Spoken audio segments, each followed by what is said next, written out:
it's Patrice here.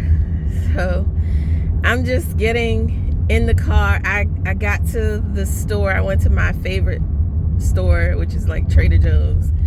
Well, one of my favorites. And it's because of the people, really. But I got here at 8:45, and the store opened at 9 for people. They had it open an hour earlier for the 60 and up crowd, but of course there's an overflow. So I was there at 8:45, got in the store about 9:50, and just getting out, and it's like 10:15. And the primary reason I went was because I love like baking and everything. I'm still sharing food with my neighbors and everything, but I think it's like what do you call it? It's very like therapeutic for me, the whole baking thing.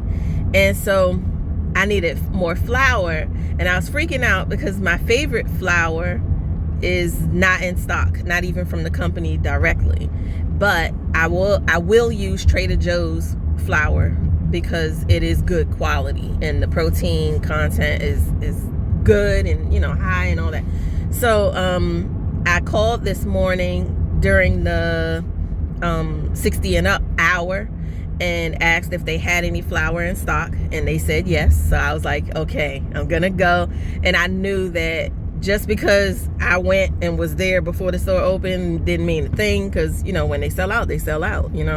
So I stood on that line, and I was just really amazed that this is my first time wearing a mask, and that was weird and uncomfortable, but you do what you gotta do, and then the store was like very well stocked with everything, and they wanted you to only get 2 of whatever you were getting so that more people can get what they're getting. And after leaving there, I just called, and I because there were people like complaining, and it was a mess, and on the people's part, not the staff. Like that staff at Trader Joe's is absolutely amazing. No, it's not fun that I stood in that line outside the store for an hour, but they are really doing an amazing job in there. And I called them after I got out and sat in my car and took my mask off and all. I called and I told that lady, I said, I know you're getting a lot of complaints, but I wanted to be one to call you and tell you that you're doing an amazing job in that store. And in fact, you've been doing an amazing job since before the governor put into place this whole thing of everybody wearing masks and having the only like 50% capacity in the store at a time, and all this stuff. They were doing that from the beginning at this Trader Joe's. Nobody else was doing it that I went, other stores that I went to. And so I was letting them know, and she was like, you know what, this was a very like needed call. She was like, thank you so much. And I'm just like, I just think about how like it makes me want to cry. Like I stood there in that line, and I was like, oh my God, what if I go in here and they don't even have the flour? That was the main thing I needed. The other things were just extra, but I was like, what if they don't have it? And and I'm like, well then they don't have it, and I have to try again another time or whatever. But it's just a trying time for everybody, for one reason or another. And and for some, sadly, it's way more trying than it just being a matter of getting some flour, So I hate how during a time like this you have those people who just want to complain about every little thing. And like this woman was complaining that she counting how many people comes out of the store, and is like they haven't let anybody else in, and 8 people have come out. And I'm like, lady, just sit there and wait like the rest of us. Like, she behind. Like, wait, just wait, And while I was in there shopping, I did see her in there. It's just like, shut up and wait. we're all in this, you know, like, just insane. And then she was definitely over 60, so once she got up or close to the line, you know, like the beginning, she was gonna get in before everybody else anyway, probably. So it's just like, shut up. Can't stand people like that.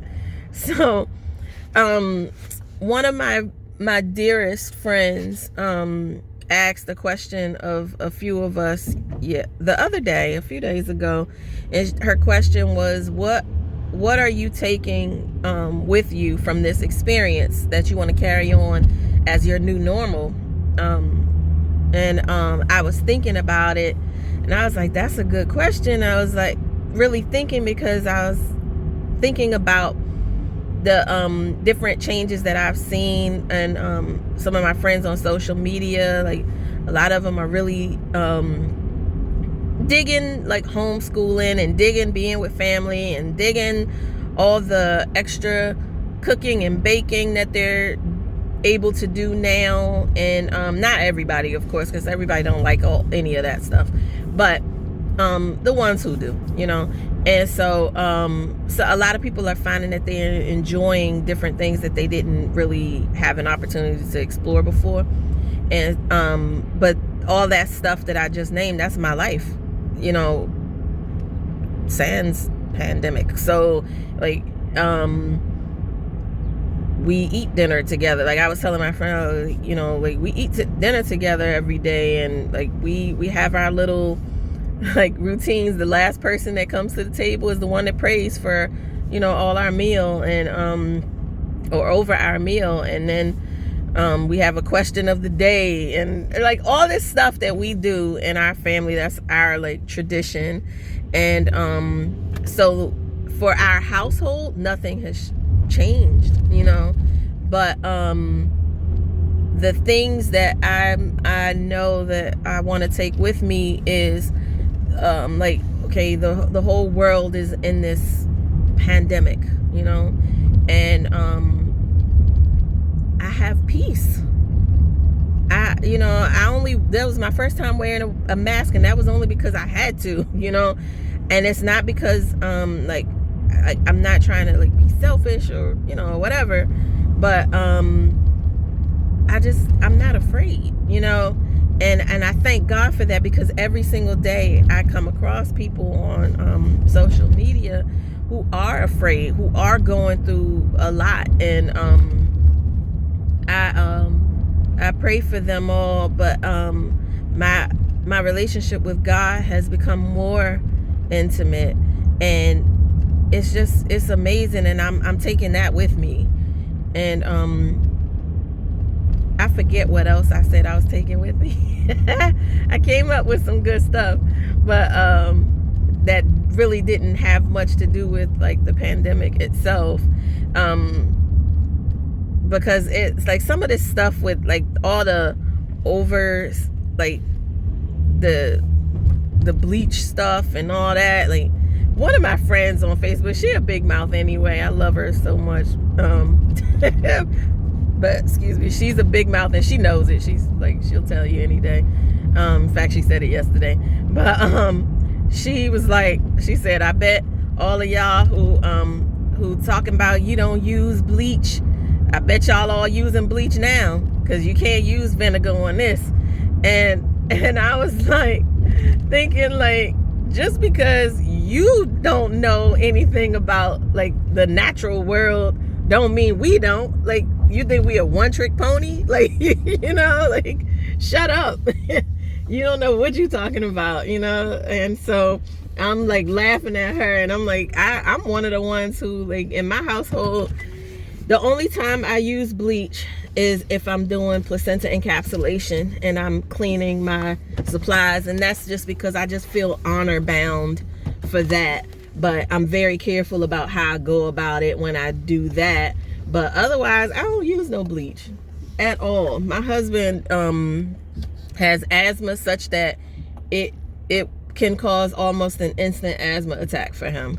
And so I can't use bleach. So you best believe I know many ways to sanitize and, like, you know, all that. So, and sterilize, you know. So come again, honey. So it's just silly, like how people think, you know, like just because in that case she don't know, you know, she assumed everybody else don't either, and you have to fall back on the chemicals. And I'm like, boo, the chemicals didn't come first. You know, like what? You know, like, oh God. So it's just the ignorance, you know. But I'm looking at trying to, one of my issues that I notice is that I love being at home. I love taking care of my home and my family.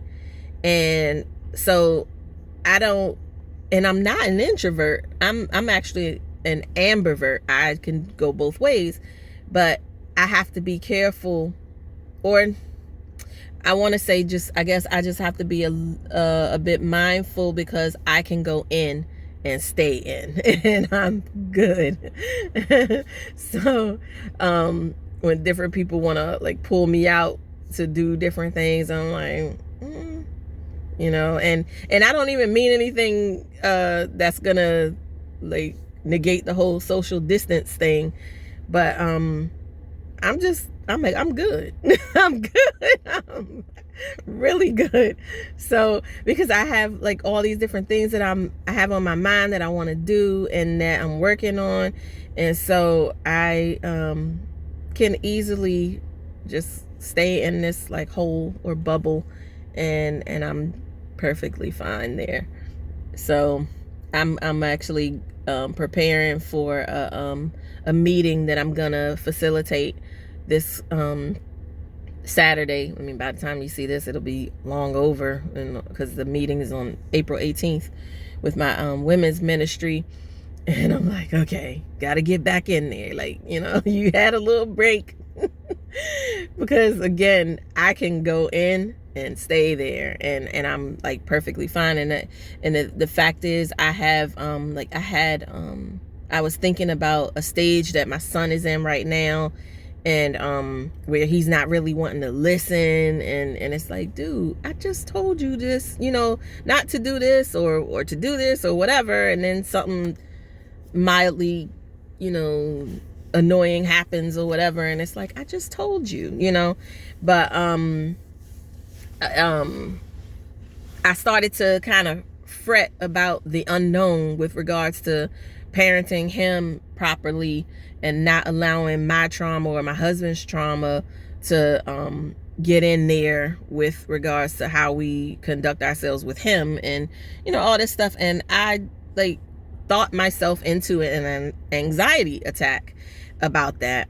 And at the same time, I had 1, 2, 3 people from different areas in my life call, text, send a message through Facebook Messenger, like all this stuff. And I'm sitting there trying to calm myself down from this anxiety attack that I'm having. My chest is tight and, you know, all that. And I'm kind of freaking out, and I'm like, okay, Abba, help me. And then I'm having all these people calling, and I'm just like, oh my God, leave me alone. I can't do this right now, you know? And it was a lot. And I'm realizing now how in the past, when because I see now that I've been having anxiety attacks for freaking ever, but I just would keep going. Like, everything is okay. If I got that call, if I got that text, I would feel compelled to answer them right then and there and do whatever it was that they wanted me to do, regardless of what I was dealing with at the time. And I'm realizing now, like, no, you know. So, and I did speak to a couple people during that episode, and then after a while I was like, Trees, put the phone down. Like, stop talking to them. You know, like, they'll be there. They're not like, you know, and if they get mad because you taking long to get to them, then oh well, you know. So I did that, and I went to my room, and I like hold myself off in my room, and I did like some meditation and asked God to just like shower me, you know, And it reminds me of this song, shower me with your love, shower me with the love that I long for. That was so old. So anyway, I was I did all that, and eventually it took about a good 15 to 20 minutes, and I was like, okay. And it's just amazing to me when I look back though at how I used to conduct myself, and now I'm like, wow, like I did that. It's something, but I'm really proud that I'm making these changes and doing better and really taking good care of myself now, because I mean, shoot, I'm worth it. So many things, but I'll end the video here because I am home and I want to go in the house. And I'm going to come out and skate today because it's a sunny day out now. So I'm like, yay. We had thunderstorms yesterday, so we didn't get out and skate. But I'm going to skate today. But I'm going to sit down for a bit right now because my back hurt from standing in that line all that time. My goodness. I was thinking that if I have to go again during this pandemic, I'll have to take at least one other person with me, and what I'll do is I'll ask them, we'll take shifts standing on that line, because it hurts my back, standing there like that.